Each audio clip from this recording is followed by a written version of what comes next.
primeiro lugar, meu nome é Maria Aparecida Bacega. Eu nasci e fiquei em Ribeirão Preto até os meus 23 anos. Vim para São Paulo e aqui estou. Portanto, estou com 72 anos, portanto, a maior parte da minha vida eu passei em São Paulo. Sempre fui professora, fiz direito também e sempre fui professora de fazenda, de primeiro grau, que agora os nomes mudaram, é fundamental, né? De colegial, hoje ensino médio, né, se eu não me engano. Bom, enfim. Cursinho, Madureza, o tempo que Madureza existia era um ótimo curso do Santo Inês. E, finalmente, cheguei à USP. Eu acho que foi meio que uma decorrência. Em 72, 73, acho que em 73, eu voltei para a USP, que eu tinha feito vestibular em 68 e, por motivos óbvios, tinha me afastado da universidade. Evidentemente, o Brasil precisava de nós, né? E a gente foi lá, viu o que podia fazer. Não fizemos grande coisa, mas fizemos. Então, eu voltei e fui saber se eu podia aproveitar aquele vestibular, etc. Tá. Podia. Naquele tempo, podia, disse que era o último ano que ia poder, não sei o que e tal. Assim, eu voltei para a USP, em primeiro lugar. Voltei para a USP e fui para Letras, que era o que eu queria fazer, ser professora de português e tal. Nesse ano, no segundo ano meu de curso de graduação, de letras, começou o curso de linguística. O curso de linguística não tinha a linguística como curso de graduação, não tinha na universidade, passou a ter naquele ano, e os que tivessem melhor aproveitamento em letras e quisessem, podiam passar para a linguística também. E eu, claro que quis. Foi excelente escolha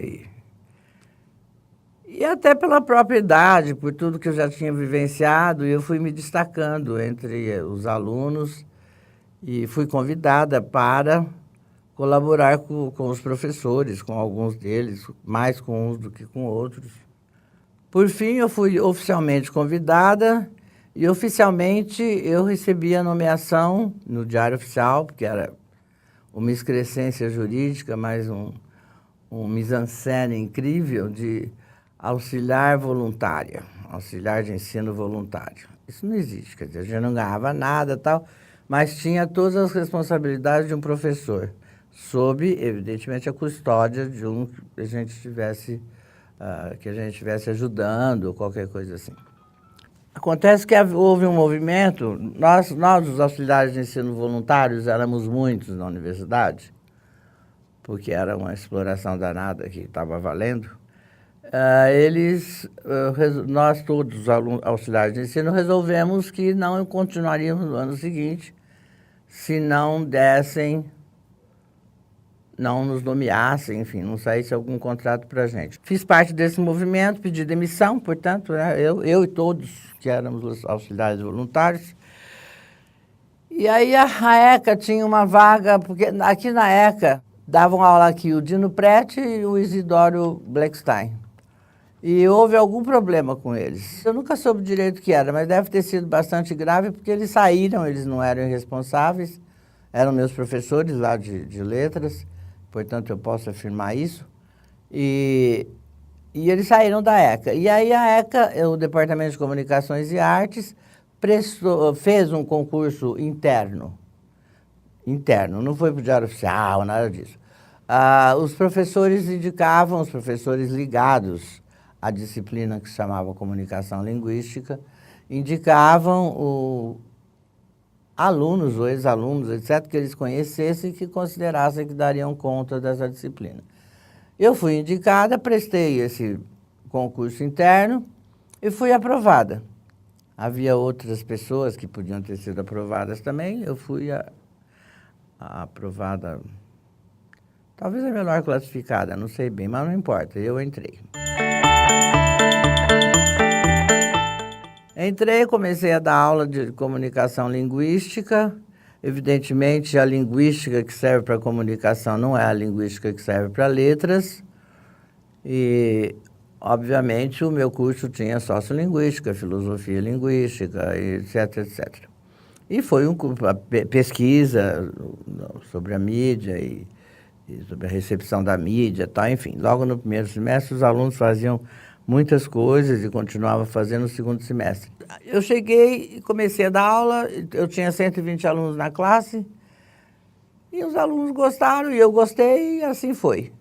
E o contrato nada de vir. Então, quando foi no fim desse semestre que eu já estava na ECA, que aí então já é 76, eu acho, eu já estava na ECA, eu fui falar com a chefe do departamento, na época, a professora Nélia de Camargo. Chegou no fim do semestre e falei, olha, professora, não dá para continuar, eu estou me sentindo mal, porque eu rompi um acordo com todos e estou aqui, mas porque a senhora disse que eu ia ter o salário e tal, mas não está vindo. Ah, não se preocupe, vai começar a vir. De fato, começou a vir. E assim vai indo a vida. Mas o que eu não sabia é que, na verdade, tinha a verba que a Nelly tinha falado, estava lá, mas quando eles mandaram o meu nome para ser a contratada, ele foi vetado pelo Serviço de Segurança da Universidade. Eu tinha sido presa política, tal, não vem ao caso. Ele foi vetado. Portanto, não era, mas eu ia indo bem, a ECA não tinha nenhum interesse em me pôr para fora, porque era uma classe problemática, como eu disse, que eu vinha saber depois, e então ficou nesse impasse. O diretor arrumou uma verba, eu não sabia, só disse tudo depois. O diretor arrumou uma verba, começou a me pagar mensalmente o equivalente a auxiliar de ensino, que era pouquíssimo, auxiliar de ensino em tempo parcial, e depois eu fui saber de tudo. Eu não entrei porque eu tinha a ficha suja, havia um serviço de segurança na universidade, isso a gente desconfiava, mas não tinha certeza, mas viemos a ter depois, porque houve uma CEI, uma comissão de inquérito na Assembleia. Enfim, eu passei a receber e continuei aqui na ECA. E, digo mais, considero-me uma felizarda por ter vindo para cá.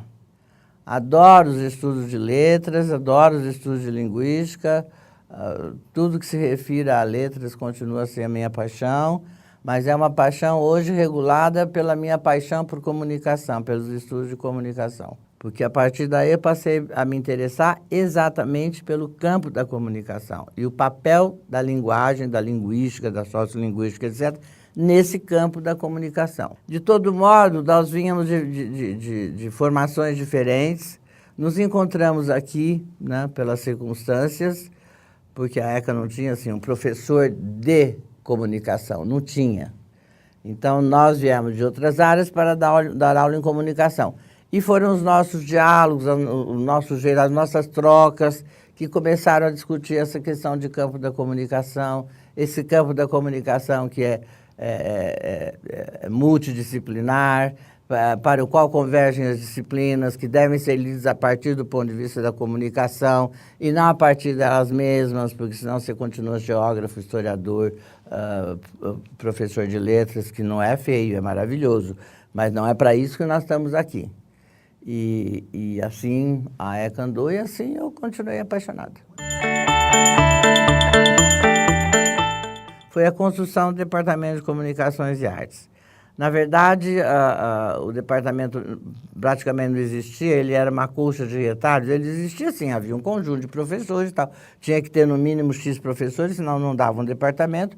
Tinha um monte de professores e tal, mas era assim, atirando cada um para um lado. Não, então, vamos fazer comunicação, já que querem, estamos aqui, vamos fazer comunicação. E sim, nos juntamos e tal, e essa construção do departamento foi muito importante. Agora, já um pouco adiante, tem coisas que eu acho que foram magníficas na minha vida, como, por exemplo, os aspectos de comunicação e educação, e eu tenho muito orgulho de ter feito por tantos anos. Eu fiquei na revista de 94 a 2003, fui uma das fundadoras da revista e consegui várias coisas para a revista, por isso que ela existe. E ela foi o primeiro bastião de comunicação e educação assim, no Brasil. Eu não tenho medo de errar, foi isso mesmo. E essa revista é um dos meus orgulhos. Eu lutei por ela e está aí ainda e cada vez melhor. Outra coisa que foi muito importante para mim foi o curso de gestão, que nós, esse grupo de professores que se reuniu para estudar comunicação efetivamente e que eu disse, colaboramos para a construção do campo da comunicação, esse grupo de professores achava que a teoria, como eu já disse, era tão importante quanto a prática. Mas a gente não tinha como experimentar, além da sala de aula, o que nós estávamos afirmando. Então, nós montamos um curso Lato Sensu, que era mais fácil de montar, claro que passa pela reitoria e tudo. Ganhamos bolsas, naquele tempo tinha bolsas da CAPES para esses cursos. E montamos um curso de gestão de processos comunicacionais. Era um curso que fazia essa relação teórico-prática de uma maneira efetiva e brilhante. Os alunos terminavam o curso defendendo um projeto, referente a uma empresa, a uma escola, a uma ONG, enfim. Fomos muito felizes nisso, tivemos alunos brilhantes, eu acho que nós colaboramos para esse brilhantismo e projetos muito bons, etc. Fui chefe de departamento por 2 gestões, de 92 a 94, de 94 a 96. Isso foi muito bom, que me possibilitou, por exemplo, mostrar a cara do departamento, a cara importante do departamento, que coisa boa que a gente fazia, etc. Porque nada disso aparecia. As pessoas falavam mal do departamento da gente, mal assim. Teoria não serve para nada, mas não sabiam o que a gente fazia. Então, eu consegui, com a chefia, colocar isso às claras. E acho que isso foi extremamente positivo para o departamento, ele passou a ser mais respeitado nesse âmbito acadêmico do que ele era. Ele não era respeitado mesmo. E aí também já não se falou mais em fechar o departamento como se falava. Bom, esse departamento com o qual eu convivi era um departamento de pessoas de nível excelente. Eu não teria dúvida de dizer que eram os melhores de suas áreas. Agora, evidentemente, todo o grupo é heterogêneo. Tinha esses que se interessavam pelo campo da comunicação, pela formação do campo, etc, etc. Eu não citei o Adilson Stelli porque eu estou falando lá de trás agora. E tinha também aqueles que não queriam saber de nada, que vinham aí, davam aula, iam embora. Isso é normal, isso tem em todo lugar. Tinha aqui também. Mas era um grupo de força, de gente que era muito forte na sua decisão. Resistimos, por exemplo, quando quiseram acabar com o nosso departamento, porque era um departamento chamado teórico, entre aspas. Então, queriam acabar com o departamento para ficar só com os terminais, os que tinham terminalidade. Terminal era o nosso, os outros não. Os que tinham terminalidade e tal. E nós brigamos ferrenhamente pela ideia de que a comunicação é composta de teoria e prática. Aliás, a comunicação não tudo, mas enfim, precisamos brigar por isso, porque a ECA não aceitava. Depois passou a aceitar. Eu acho que sim, eu gostei muito de conviver com os meus colegas de departamento, evidentemente mais com uns do que com outros. Eu não vou citar nomes, porque senão eu vou esquecer algum e vou ficar triste.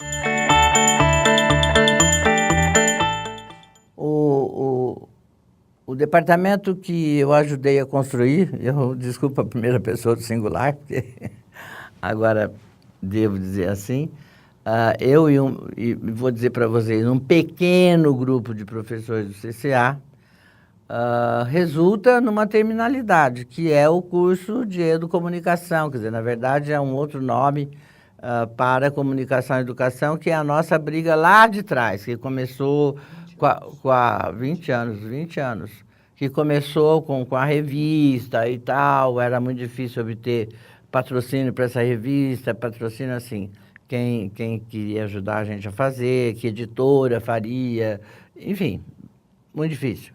Mas hoje temos a terminalidade e pelo que tenho acompanhado, não estou aqui dando aula diariamente, nem Nem venho sempre, venho para algumas pesquisas, alguns eventos só, mas ao que sei está indo bem, e os alunos estão gostando e eu estou muito feliz com isso, sinceramente.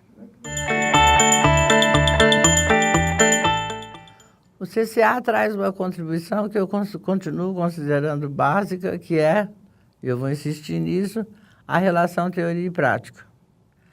Porque eu acho que, de um certo modo, essa teorização sobre comunicação ficou muito relegada para segundo plano. E eu não acredito muito, eu acho que você forma alguém comunicador.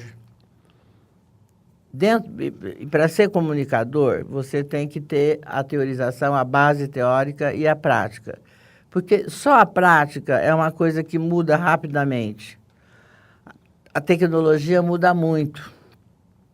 Então, só a prática vai mudar muita coisa muito rapidamente e você deixa um aluno, portanto, um profissional já formado, um pouco solto no espaço. Ele chega sendo o líder daquilo, ele vai ser reconhecido no seu trabalho, etc. Agora, o tempo passa. Se ele não tiver alguma solidez para isso aí, ele vai ficar com a batuta na mão, porque outras gerações vieram atrás e entrarão no mercado, mais ou menos em seguida, com todo o gás, com coisas muito mais novas, com tecnologias mais novas. Então, o que vai fazer com que o nosso aluno permaneça no mercado e permaneça destacando-se positivamente? Exatamente a base teórica. Então, é isso que eu acho que o CCA deixa para a história da ECO. O CCA deixa objetivamente isso. Se nós não dermos a teorização além da prática, nós lançaremos ao mercado alunos que serão superados muito rapidamente. Hoje, muito rapidamente, assim, mais do que quando eu entrei na ECA, obviamente, que desde 77, que eu estou aqui, 76, 77. A telenovela sempre existiu e sempre empolgou o Brasil. Disso ninguém tem dúvida, eu não preciso falar duas linhas. Acontece que ela nunca adentrou a universidade. Ela nunca adentrou a universidade para estudo científico, por quê? Porque ela é um programa popular, porque ela tem raízes populares, ela vem do circo, os mais velhos, nem tão mais velhos assim, devem se lembrar dos teatrinhos de circo, etc. Ou seja, isso tem muito a ver com a telenovela atual. Então, a telenovela tem origem popular e é por causa da sua origem popular que ela granjeia esse número tão grande de telespectadores. Muito bem, claro que a qualidade com que é feita também. Mas não entrava na universidade. Não entrava na universidade por um motivo muito simples. Vai estudar telenovela? O que é isso? Tem outra coisa melhor para estudar e tal, tal. Bom, mas um grupo de professores do CCA, entre os quais eu me incluo, decidimos que não era bem assim, que se existe um produto que está presente em todas as casas do Brasil, talvez hoje eu não esteja em todas, mas naquele momento, em 92, estava presente em todas as casas do Brasil, por que ele não está na universidade, sobretudo numa escola de comunicação? Ele tem que estar. E assim nós começamos a fazer uma pesquisa, na época eu coordenei, mas depois a professora Imaculata continuou, que foi Maria Imaculata Vassalo de Lopes, que foi uma pesquisa sobre telenovela, que se chamava, o projeto de pesquisa tinha 10 professores doutores, com uma equipe, cada um tratando de um aspecto da questão da telenovela. Aí nós conseguimos alguns patrocínios, fomos beneficiários, entramos com o projeto na FAPESP, a FAPESP colaborou com o projeto, o CNPq colaborou com o projeto, a Pró-Reitoria de Pesquisa colaborou com o projeto. Enfim, nós tivemos uma série de agências que apoiaram o projeto, e isso possibilitou que o projeto realmente chegasse ao fim, porque era uma coisa muito grande. Fazíamos reuniões semanais para discutir textos, discutir onde estava o andamento do seu projeto, etc. Tal. Foi uma época muito boa, muito viva, muito criativa. Então, eu acho que valeu a pena. Hoje, quem toca a parte de telenovela no departamento é a professora Maria Imaculata. Hoje existe o OBTEL, que é o Observatório Interamericano de Teleficção, ou Ibero-Americano, não sei, de teleficção.